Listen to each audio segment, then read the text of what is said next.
Okay? Would you like to pay the most possible taxes on your retirement accounts or the least possible taxes on your retirement accounts? All right?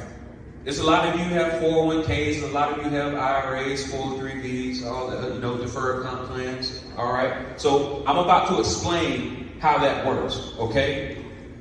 This person, that first couple, how they ended up broke was they had to do what's called required minimum distributions. Now, some of you feel like, all right, I'm about to be real smart. I got all of this money over here, but I'm going to keep these accounts that charge me taxes. I'm not going to even pull from it. I'm gonna keep that for my family for when I die, but I'm going to pull from here. The government said, oh, no. We can't let you do that. Once you hit the age of 72, we want you to have what's called required minimum distributions. And what is that doing? That's causing taxable income to come into your situation each year. And because you have that taxable income coming into your situation, it's causing your Social Security to be taxed. So total taxes on the required minimum distribution withdrawal is $164,337. The taxes paid on the growth from the reallocated, because once you take it out, you're going to put it somewhere. Now you're going to pay approximately $67,338. The taxes paid on the remaining required that retirement account is $106,665, and that comes to a total of $338,339. Or once you know better, you do better. You rip the Band-Aid off. You go ahead and take care of the tax obligation. Because here, y'all probably run into a lot of people that say they're going to help you pay $0 in taxes once I meet you. My goal is to get you there legitimately, but when I first meet you, we're going to have to rip a Band-Aid off, all right? So using that $500,000 example, I'd rather you pay $125,000. Rip the Band-Aid off and get it in the right vehicle, then keep prolonging it. And once again, we're just doing this off $500,000. Some of you have a lot more money, so just extrapolate higher. Okay? So you got a crossroads. And this is how it works. So what I'm going to do is I'm going to show you how I help people do that. So first I need to ask, is there anybody here who hates when people find legitimate ways to avoid taxes? You hate it. What's the reason you hate it? Oh, legitimate ways. Listen, I appreciate that. Here's the thing. Don't be so sure of what you want that you wouldn't accept something better. A lot of you want everybody to pay, quote unquote, their fair share of taxes. What if I can tell you that you can learn how to do what they're doing? Right? Is that not better? All right, so I have what's called the Miracle Money Vehicle, and that's just my branding that I put on it. My mentor, Doug, another mentor of mine, he calls it the Laser Fund.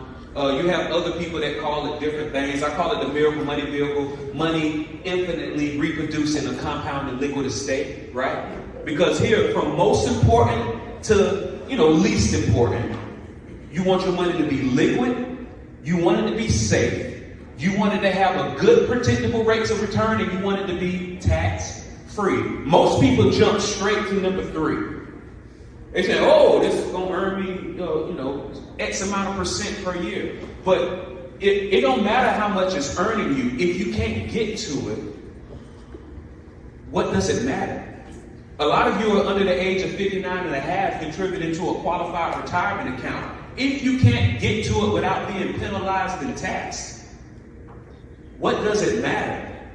A lot of you have money in your house.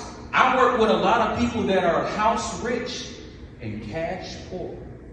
Because it doesn't matter how much the appraiser says equity is in your house. If you can't find somebody to buy it at that amount, or you can't find a bank to refinance it at that amount, it means nothing. It's not liquid. Liquid, according to most people's definition, is you're able to get to it in 1 to 3 days. And guess what?